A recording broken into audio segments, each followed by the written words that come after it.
Hello guys, എവർക്കും നമ്മുടെ ചാനലിലേക്ക് എവർക്കും guys സ്വാഗതം. അപ്പോൾ ഗൈസ്, നമ്മുടെ ഇന്നത്തെ വീഡിയോ എന്ന് പറഞ്ഞു കഴിഞ്ഞാൽ ഞാൻ നിങ്ങളത് പറഞ്ഞില്ലേ, ഞാൻ ഇന്നലത്തെ വീഡിയോ ഇട്ടിരുന്നത് അർജന്റീന 3 ഗോളിന് ജയിക്കുന്നതാണ് ഞാൻ പറഞ്ഞിട്ടിരുന്നത്.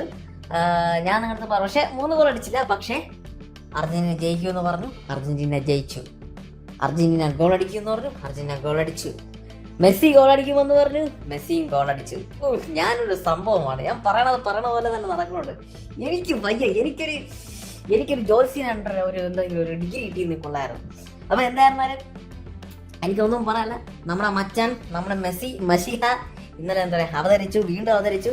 എടാ 39 വയസ്സായി, എന്ത് കളിയടാ, ആരെങ്കിലും ഇത്ര ഏജിൽ ഇമാതിരി ഒരു കിടിലൻ കളി വേറെ ആരെയും കളിച്ചിട്ടുണ്ടാണ്.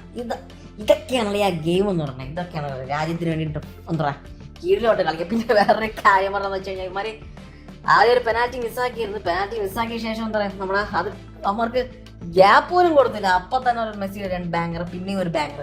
അപ്പൊ എനിക്ക് അത്രേ പറയാനുള്ളൂ. മെസ്സി എടുത്ത് എന്താ പറയാ, കളി വേണ്ട, മെസ്സി വേറെ ലീഗാണ്. അതുകൊണ്ട് എനിക്ക് ഒന്നും പറയാല്ല. പിന്നെ ഞാൻ ഇന്നലെ കളി കാണാൻ പോയത്, പൊതുവെ ഞാൻ വീട്ടിൽ നിന്നാണ് കളി കാണുന്നത്. പക്ഷെ ഇന്നലെ ഞാൻ കളി കാണാനായിട്ട് പോയത് നമ്മുടെ വിഴിഞ്ഞത്താണ്. നമ്മുടെ വിഴിഞ്ഞത്ത് തൊട്ടടുത്തൊരു ഹാർബറിന്റെ തൊട്ടടുത്ത്, അതായത് വിഴിഞ്ഞ ഹാർബറിന്റെ തൊട്ടടുത്തൊരു സ്പോർട്സ് ക്ലബ് ഉണ്ട്. അപ്പൊ ആ സ്പോർട്സ് ക്ലബിന്റെ അവിടെ എന്തുമാത്രം ആൾക്കാരുടെ അവിടെ കളി കാണാൻ വന്നു. എന്റെ മോനെ, ആ നാട് ഫുള്ളാണ് അവിടെ കളി കാണാൻ വേണ്ടിയിട്ടുണ്ട്. അപ്പൊ അവിടെ പോയാണ് ഞാൻ ഇന്നലെ കളി കണ്ടത്.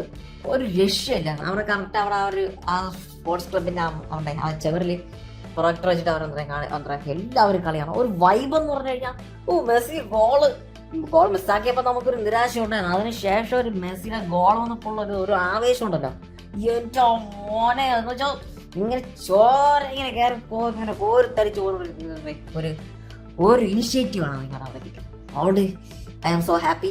അപ്പോൾ എന്തായിരുന്നാലും അർജന്റീന അടുത്ത ഗ്രൂപ്പ് സ്റ്റേജിൽ കടന്നിരിക്കുകയാണ്.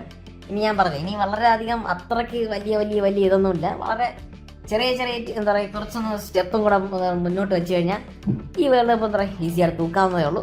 ഞാൻ മെസ്സി മാത്രമാണ് ഇപ്പോൾ ഗോൾ അടിച്ച്. എനിക്ക് വേറൊരു കാര്യം പറഞ്ഞു വെച്ചാൽ, ഇന്നലെ അത്യാവശ്യം ഒന്ന് ഫസ്റ്റത്തെ ഗെയിമിനേക്കാൾ ഇന്നലെ കുറച്ചും കൂടെ ബെറ്റർ ആയിട്ട് കളിച്ചെന്ന് എനിക്ക് തോന്നിയിട്ടുണ്ട്. അപ്പോൾ ആ ഒരു ബെറ്റർനെസ് ഇനി ഞാൻ നേരത്തെ പറഞ്ഞ ഒരു സീരിയസ് ആയിട്ട് കളിക്കണമെന്ന് പറഞ്ഞാൽ, അപ്പോൾ അടുത്ത ഗോളിലെന്ന് പറയാം കുറച്ചും കൂടെ ബെറ്റർ ആയിട്ട് കളിക്കട്ടെ എന്ന് പറയാം. വീണ്ടും ബെറ്റർ, ഇപ്പം തന്നെ ഓൾറെഡി ബെറ്റർ ആണ്. നമുക്ക് ഇത്ര പോരാ, നമുക്ക് 110% ഗെയിം പ്ലേ എന്ന് പറയാം അർജന്റീന എന്ന് പറയാം. അതാണ് എൻ്റെ ആഗ്രഹം. നമുക്ക് 100% പോരാ. ഓക്കെ, അപ്പോൾ അങ്ങനെ വീണ്ടും വരട്ടെ എന്ന് പറഞ്ഞ് ഞാൻ പ്രതീക്ഷിക്കുന്നു. അപ്പോൾ അതാണ് അടുത്ത കളി എന്ന് പറയുന്നത്. മെസ്സി ഗോൾ അടിക്കണം, എല്ലാവരും ഗോൾ അടിക്കണം, കപ്പടിക്കണം, അതാണ് നമ്മുടെ ആഗ്രഹം. അപ്പോൾ അതാണ്. പിന്നെ വേറൊരു കാര്യം കൊണ്ട് എനിക്ക് പറയാനുള്ളത് വെച്ച് കഴിഞ്ഞാൽ, ഇന്നലെ ഹാലൻഡ് എംബാപ്പയൊക്കെ ഗോൾ അടിച്ച്. പക്ഷേ എനിക്ക് ചിരി വരണമെന്ന് പറഞ്ഞു കഴിഞ്ഞാൽ, അവരുടെ കോമ്പറ്റീഷൻ എന്ന് പറഞ്ഞു കഴിഞ്ഞാൽ ഒരു 39 വയസ്സുകാരൻ്റെ അടുത്താണ് അവരുടെ കോമ്പറ്റീഷൻ. കൊച്ചു പിള്ളേരാണ്, പക്ഷേ എന്താ പറയുക, കോമ്പറ്റീഷൻ എല്ലാം എന്താ പറയുക, തൂക്കാൻ വേണ്ടിയിട്ട് എല്ലാം മെസ്സി അവിടെ ഇരിപ്പുണ്ട്. അതുകൊണ്ട് ഒന്നും പറയാനില്ല. അപ്പോൾ അത്രയുള്ള ഗൈസ്, നമുക്ക് എന്താ പറയുക, ഞാൻ നിങ്ങൾക്ക് എല്ലാവർക്കും ഒരു ശുഭദിനം നേരുന്നു. ശുഭദിനം.